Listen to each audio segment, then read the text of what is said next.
Snap has a pretty rough day with its first earnings report. Didi Chuxing gets a $5 billion investment from Softbank, and author of Cracking the Coding interview, Gayle Laakman McDowell, hangs out and talks to us for a bit. It's Wednesday, May 10th, and this is Crunch Report, brought to you by BMW, the ultimate driving machine.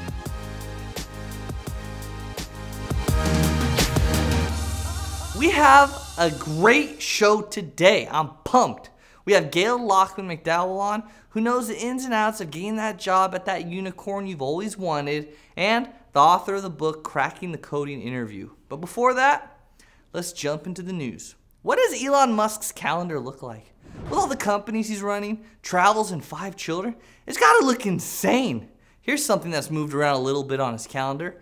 Tesla is opening up pre-orders for its solar roof tiles today, a little later than previously expected. CEO Elon Musk tweeted that the company will be accepting orders for the tiles from later this afternoon, although only 2 of the 4 possible tile styles are being made available right now.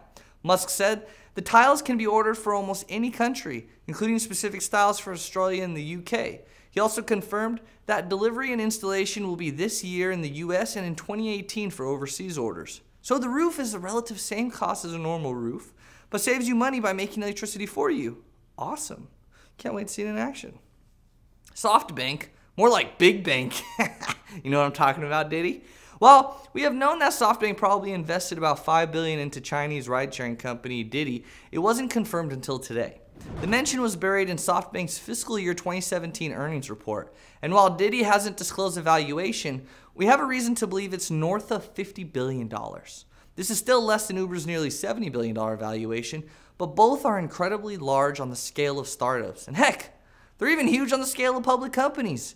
Ford's market cap is roughly $44 billion, and GM's is about $52 billion. Snap, the parent company of Snapchat, took a hit today, and no filters or stickers could save it from having a miserable day. The company fell on its face financially, reporting $149.6 million in revenue and a loss of $2.31 per share for Q1 2017 in its first earnings report as a public company. Wall Street expected Snap to pull in $158 million at a loss of 21 cents per share. Those two worldviews were basically oil and water in the markets, and the stock price for the company was down 24% after hours trading at the time we filmed this show. And user growth didn't come in to save the day either. The company reported a 5% growth rate, only slightly higher than the horrifying 3.2% it reported last quarter after Facebook began competing with its Stories feature. For context, this time last year, the growth rate was 14%. And here's what we've all been waiting for. Our very own John Manis with the author of Cracking the Coding interview, Gayle Laakman McDowell. Take it away, John. Thanks, Tito. Hey, Gayle, welcome to Crunch Report. Hey, thanks so much for having me here. Of course, of course. Do you want to start off by telling us a little bit about your book?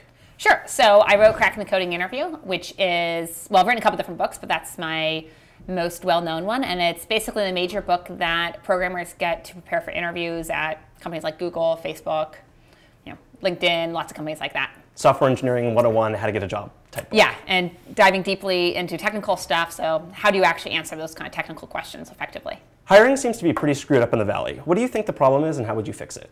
I mean, I think fundamentally the problem is everybody wants to find the best engineers, and well, there aren't that many great engineers in the entire world. There aren't that many great anything. It's not a special thing for engineers. There aren't an infinite number of great doctors either. So there's just a shortage. So everyone's tackling the same type of people. And would you say because of that, you end up with this bubble problem in the Valley?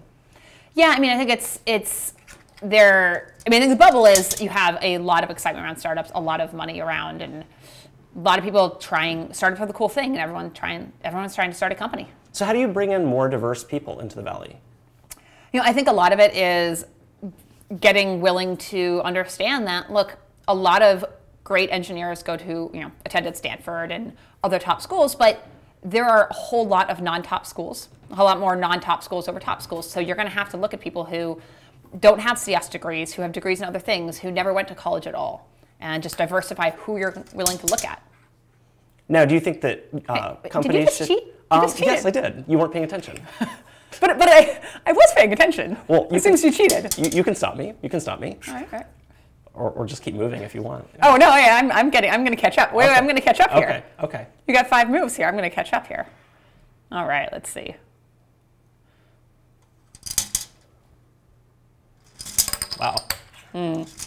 So if you're Facebook or Google, how do you think you should change your interview practices in order to attract some of those more diverse individuals? So, I mean, one piece of the problem, I think, is just preparing candidates more. Getting, understand that a lot of, I just see just one. Shoot. I see a lot of candidates don't know what they have to do to prepare for interviews. So getting everybody on the same page and getting interviewers on the same page and making sure everyone's aligned with what their expectations are. Outside of your work in technical hiring, what else do you do? I hear you're up to some M&A things these days. Yeah, so I kind of split my work between the candidate side and the, oh, you didn't win. Excellent. Seriously? So I split my work between candidates and companies. So I work with a lot of companies going through startups to help them coach them through interviews. So their employees are going to get interviewed essentially for their own jobs. And so I get brought in by startups to help them prepare for those interviews. Then I also work with the other side and help companies on how to hire engineers, doing interview training, things like that. And now this isn't M&A specifically, but more on the finance side. Today, of course, is Snap earnings. What do you think is going to happen? I think I don't understand how to use Snapchat already, but I think I even have less understanding of the finance side here. But I'm going to go with up. Up? Yeah, so, it's going to go up. Good. Yes. After hours is going to go up. And absolutely. Good news from them. Absolutely. All right. Based on no research whatsoever. All right. Well, we'll trust you 100% and we'll actively be trading on that account. All right. Let's wrap this up. Thanks so much for coming on. I hate that you won. Thanks so much for having me on, letting me win. Did not let you win. We'll see.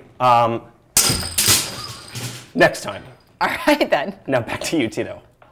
Thanks, John. And a big thank you to you, Gayle. It was awesome meeting you and having you on the show. That's the report for today. I'm Tito Hamzy. Crunch Report is every weekday at 7 p.m. Eastern, 4 p.m. Pacific on TechCrunch.com. You also find us on iTunes and on YouTube. And guys, we'll see you tomorrow.